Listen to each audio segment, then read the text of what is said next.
पढ़ाने जा रहे हैं अम्ल, क्षार और लवण, जिसमें कि हम सबसे पहले वीडियो में आपको अम्ल और क्षार की तुलना बताएंगे, उनके लक्षणों के आधार पर उनकी तुलना बताएंगे और कुछ अम्लों और क्षार के नाम बताएंगे जिनको हम इस्तेमाल करते हैं अपने दैनिक जीवन में भी, और कुछ प्रमुख अम्ल और क्षार के नाम भी हम आपको बताएंगे।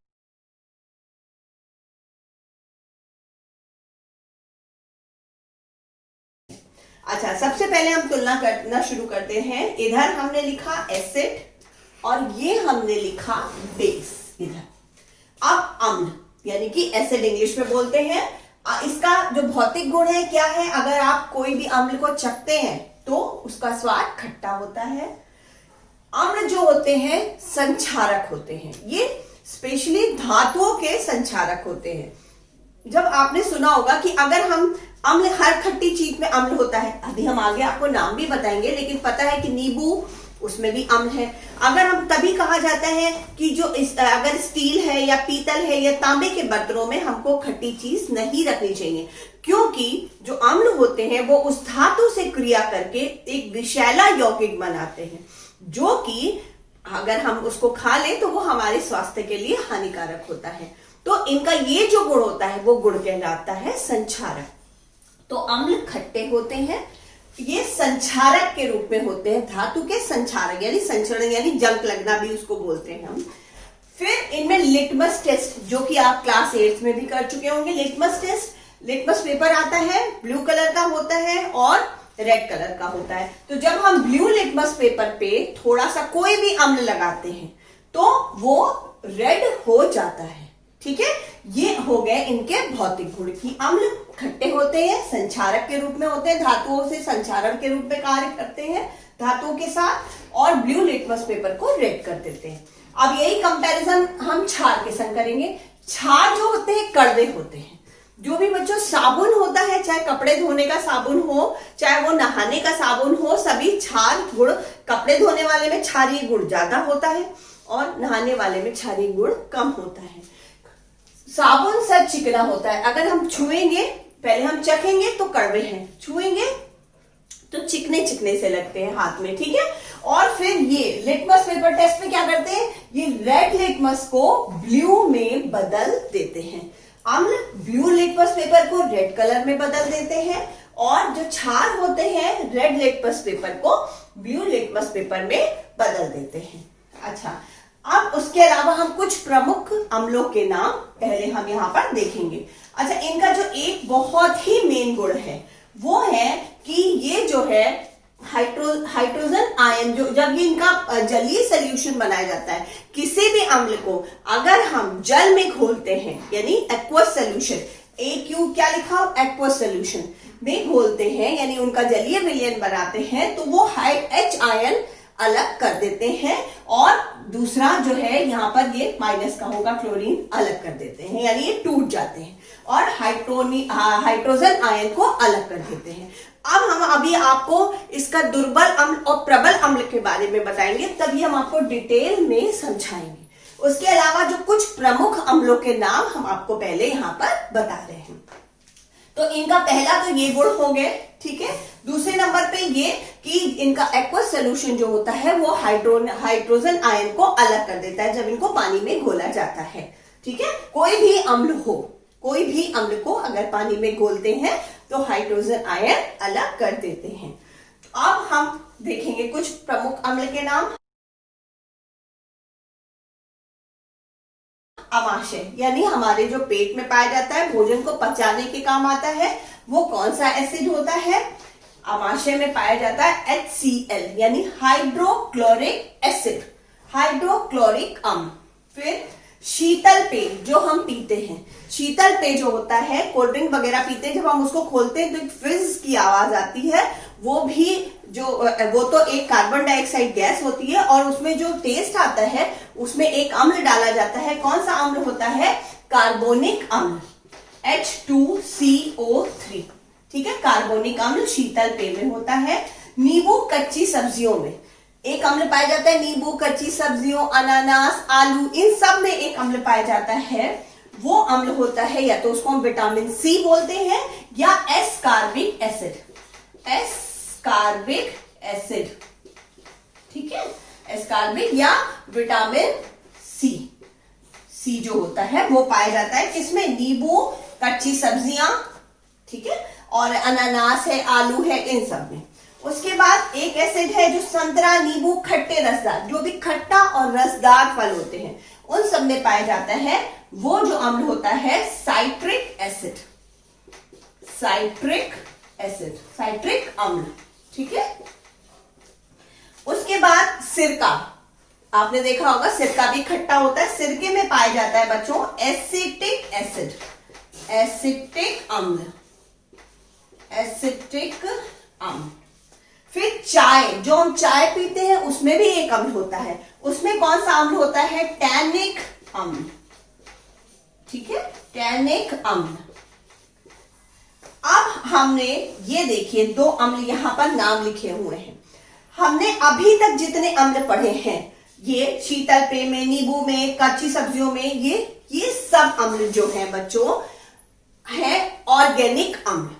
अम्ल दो तरीके के होते हैं इनके आधार पर, एक होते हैं ऑर्गेनिक अम्ल जिसमें कि कार्बन पाया जाता है, और दूसरे होते हैं इनऑर्गेनिक अम्ल। इनऑर्गेनिक अम्ल में एक HCl भी होता है और उसके अलावा होता है नाइट्रिक अम्ल यानी HNO3 और सल्फ्यूरिक अम्ल H2SO4। ये दो अम्ल जो है, और ये तीसरा कौन सा हो गया, HCl, ठीक है। ये मनुष्य की आंत में यानी आमाशय में तो पाया जाता है जो कि भोजन का पाचन करता है। उसके अलावा ये एक इनऑर्गेनिक अम्ल भी है जिसमें कि कार्बन यौगिक नहीं पाया जाता है। तो यहाँ हमने कई अम्लों के बारे में पढ़ा, लेकिन अम्ल यहाँ पर जितने भी पढ़े हैं वो उनके जो फीचर्स है वो अलग हैं, कुछ इनऑर्गेनिक है, कुछ ऑर्गेनिक है। जो इनऑर्गेनिक है वो काफी, उनको हम ऐसे, अगर उनका बहुत सांद्र विलयन है, गाढ़ा विलयन है, तो उनको अगर हम हाथ से छू लेंगे तो जल भी सकते हैं। लेकिन अम्ल ये भी है, नींबू का रस भी है, खट्टी इमली में भी रस है, सिरके में भी जो है वो भी अम्ल है, लेकिन अगर हम इनको हाथ से छुएंगे तो हमारे ये नुकसानदेह नहीं होंगे। ये कौन से अम्ल हुए, ऑर्गेनिक अम्ल, ठीक है, और ये हुए इनऑर्गेनिक अम्ल। हाँ, अब ये एक अम्ल आपने देखा मैंने रेड कलर से लिखा हुआ है फॉर्मिक अम्ल। ये जो फॉर्मिक अम्ल है ये इनमें से किसी भी ईटेबल्स में यानी खाद्य सामग्रियों में नहीं पाया जाता है, ठीक है।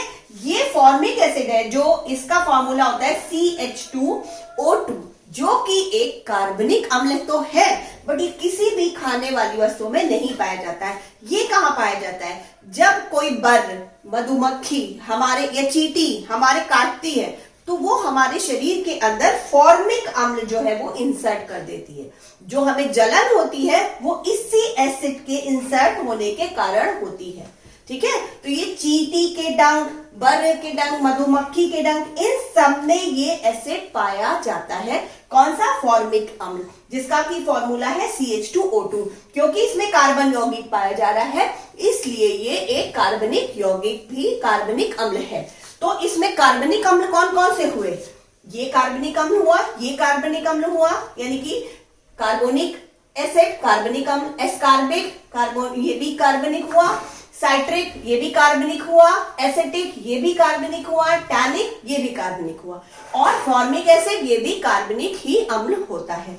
और अकार्बनिक एसिड कौन कौन से है, HNO3 यानी कि नाइट्रिक अम्ल, और H2SO4 सल्फ्यूरिक अम्ल, और HCl हाइड्रोक्लोरिक अम्ल, ठीक है। अब हम आए क्षार की तरफ। क्षार जो होता है, जो क्षार होते हैं उनका भी जो एक्वस सोल्यूशन होता है यानी जलीय विलयन, अगर हम क्षारों को पानी में घोल दें तो वो OH आयन देते हैं। इसमें एक मेजर डिफरेंस देखिए आप अम्ल क्षार में, अम्ल वो होते हैं जब उनको हम पानी में घोलते हैं तो वो H आयन देते हैं, और NaOH यानी क्षार वो होते हैं जब हम उनका एक्वस सोल्यूशन बनाते हैं यानी जलीय विलयन बनाते हैं तो वो OH आयन जो है वो रिलीज करते हैं, ठीक है। और फिर अगर ये किसी से क्रिया होती है तो उसके संग OH आयन जुड़ जाता है और उसको भी क्षारीय बना देता है। ये हम आगे जब इनके हम अम्लों क्षार के भौतिक और रासायनिक गुण पढ़ेंगे, आगे और रासायनिक गुण पढ़ेंगे तब पढ़ेंगे उनके बारे में। तो अभी हम यहाँ पर हमने कुछ प्रमुख अम्लों के बारे में पढ़ा, अब हम कुछ प्रमुख क्षारों के बारे में पढ़ेंगे। सबसे पहले साबुन में प्रयोग होने वाला क्षारक। आपको बताया क्षारक वो होते हैं जो क्षार पानी में विलय हो जाते हैं और OH आयन देते हैं, ये तो OH आयन देते हैं तो वो क्षारक कहलाते हैं। ठीक है, तो साबुन में प्रयोग होने वाला क्षारक कौन कौन से होते हैं, उनके नाम क्या है, NaOH और KOH, यानी कि सोडियम हाइड्रोक्साइड और पोटेशियम हाइड्रोक्साइड। ये दोनों क्षारक साबुन में, जब साबुन बनता है तो उसमें कौन सा क्षार प्रयोग होता है, सोडियम हाइड्रोक्साइड, पोटेशियम हाइड्रोक्साइड। दूसरा, पुताई के लिए प्रयोग क्षारक, पुताई में कौन सा क्षारक प्रयोग होता है, चूना, यानी कैल्शियम हाइड्रोक्साइड, CaOH का होल ट्वाइस। ठीक है, CaOH का होल ट्वाइस यानी कैल्शियम हाइड्रोक्साइड जो है वो पुताई के में प्रयोग होने वाला क्षारक है। तीसरा क्षार milk of magnesia, milk of magnesia भी बोलते हैं। इसका काम क्या है, ये अम्लता को नियंत्रित करता है। किसी भी चीज की अगर अम्लता यानी उसमें एसिडिटी, एसिड की मात्रा अधिक है तो उसको कंट्रोल करने के लिए ये मिलाया जाता है। इसको मिल्क ऑफ मैग्नीशिया भी कहते हैं। इसका फॉर्मूला जो होता है MgOH का होल ट्वाइस, मैग्नीशियम हाइड्रोक्साइड या milk of magnesia. Milk of magnesia का फॉर्मूला है MgOH का होल ट्वाइस। फिर लास्ट में हेयर कलर, हेयर कलर यानी हेयर डाइज जो होती हैं, अलग अलग कलर्स में आती हैं, ब्राउन, डार्क ब्राउन, है ना, और कई कलर्स में आती है। तो उनमें एक कौन सा जो क्षार मिलाया जाता है उनको हेयर कलर्स में, वो होता है अमोनियम हाइड्रोक्साइड, NH4OH, यानी अमोनियम हाइड्रोक्साइड। तो सबसे पहले साबुन में प्रयोग होने वाले क्षारक सोडियम हाइड्रोक्साइड, पोटेशियम हाइड्रोक्साइड। पुताई के लिए प्रयोग होने वाले क्षारक calcium hydroxide, milk of magnesia, magnesium hydroxide, और हेयर कलर के लिए अमोनियम हाइड्रोक्साइड। अम्ल और क्षार की तुलना, अभी मैंने आपको अम्ल और क्षार की तुलना कुछ उसके फीचर्स के अकॉर्डिंग बताई, आगे हम और बताएंगे और कुछ अम्ल और क्षार के नाम बताए। अब हम अम्ल और क्षार की तुलना संकेतक के आधार पर करेंगे। संकेतक जिसको हम इंग्लिश में इंडिकेटर्स भी कहते हैं। इंडिकेटर्स वो होते हैं यानी कि वो जो इंडिकेट करते हैं कि आपको कोई अगर मटेरियल मिला है, कोई तत्व मिला है, वो अम्ल है कि क्षार है। वो ये जितने भी हैं संकेतक, हम इन पे अम्ल और क्षार की पहचान कर सकते हैं। इनसे हम अम्ल और क्षार की पहचान कर सकते हैं। हमें कोई भी तत्व मिला है तो उसको हम इनसे कांटेक्ट करके उसमें वो अम्ल है कि वो क्षार है, हम उसकी पहचान कर सकते हैं। अब कैसे, सबसे पहला कौन सा इंडिकेटर है, लिटमस पेपर। संकेतक सबसे पहला कौन है, लिटमस पेपर। लिटमस पेपर दो तरह के होते हैं, नीला और लाल। अगर हम लिटमस पेपर पर यानी कि अगर हम लाल लिटमस पेपर पर जो है कोई भी अम्ल लगाते हैं, अम्ल जैसे कि नींबू है, इमली है, कच्चा आम है, या इनऑर्गेनिक अम्ल यानी H2SO4, सल्फ्यूरिक एसिड, नाइट्रिक अम्ल या हाइड्रोक्लोरिक एसिड, कोई भी अम्ल अगर हम रेड लिटमस पेपर पर लगाएंगे तो रेड लिटमस पेपर पर कोई भी प्रभाव नहीं आएगा। लेकिन अगर हम वही अम्ल ब्लू लिटमस पेपर पे लगाएंगे तो वो रेड हो जाएगा। तो इसके मतलब लिटमस पेपर जो है वो अम्ल का, कौन सा लिटमस पेपर अम्ल का टेस्ट करता है, ब्लू कलर का लिटमस पेपर। अगर हम ब्लू लिटमस पेपर पर जो है कोई भी अम्ल लगाएंगे तो उसका कलर जो है वो रेड हो जाता है, जो कि मैंने यहां पर ब्लॉक में ये कलर दिया है। अब यही लिटमस पेपर टेस्ट अगर हम क्षार के संग करेंगे, तो अगर हम ब्लू लिटमस पेपर लेंगे तो उस पर क्षार लगाएंगे, क्षार यानी साबुन है या खाने वाला सोडा है, कोई भी फर्क नहीं आएगा। लेकिन अगर हम रेड लिटमस पेपर लेते हैं और उस पर कोई भी क्षार को हम अप्लाई करते हैं तो red litmus paper turns blue, यानी कि रेड लिटमस पेपर ब्लू में बदल जाता है। ठीक है, तो अम्ल से देखा आपने ब्लू टर्न्स रेड और red turns blue in case of क्षार। ठीक है, बेसिस के केस में वो रेड लिटमस पेपर ब्लू में बदल गया। अब दूसरा इंडिकेटर कौन है, फिनोफ्थलीन। फिनोफ्थलीन की गोली देखी होंगी, व्हाइट कलर की होती है, जो हम लोग अपने कपड़ों में भी डालते हैं, ऊनी में, जिसमें कीड़े वगैरह ना लगे। तो फिनोफ्थलीन की जो गोली होती है वो भी एक संकेतक के रूप में कार्य करती है अम्ल और क्षार की पहचान करने के लिए। तो फिनोफ्थलीन की गोली पर अगर हम कोई अम्ल अप्लाई करते हैं, ठीक है, कोई भी एसिड अप्लाई करते हैं, तो फिनोफ्थलीन की गोली पे कोई भी फर्क नहीं पड़ेगा, वो व्हाइट होती है, व्हाइट ही रहेगी, ठीक है। तो कोई भी फर्क नहीं पड़ा अगर फिनोफ्थलीन की गोली पे, तो इसके मतलब वो क्या है, दी हुई चीज जिसको हम अप्लाई कर रहे हैं, अम्ल, ठीक है। और अगर फिनोफ्थलीन की गोली पे हम कोई क्षार अप्लाई करते हैं, तो यहां पर देखिए मैंने लिख रखा है, उसका कलर हो जाएगा पिंक। अगर फिनोफ्थलीन की गोली पर हम कोई क्षार अप्लाई करते हैं और उसका कलर हो गया है पिंक, अगर वो हमारे लिए अननोन है, हमें नहीं पता है क्षार है, लेकिन अगर हम उसको अप्लाई करते हैं और फिनोफ्थलीन की गोली का जो रंग हो गया वो हो गया पिंक, तो हम क्या जानेंगे कि दी हुई चीज क्षार है, ठीक है। यहां पर इसका कलर पिंक हो जाता है। तीसरा संकेतक है मिथाइल ऑरेंज। मिथाइल ऑरेंज का एक लिक्विड होता है, उस लिक्विड में अगर हम कोई भी अम्ल को अप्लाई करते हैं तो मिथाइल ऑरेंज का जो कलर है वो हो जाता है रेड, ठीक है। और यही मिथाइल ऑरेंज पे अगर हम कोई क्षार अप्लाई करते हैं, क्षार मिक्स करते हैं, तो जो मिक्सचर होगा, जो विलयन होगा, उसका कलर हो जाएगा येलो।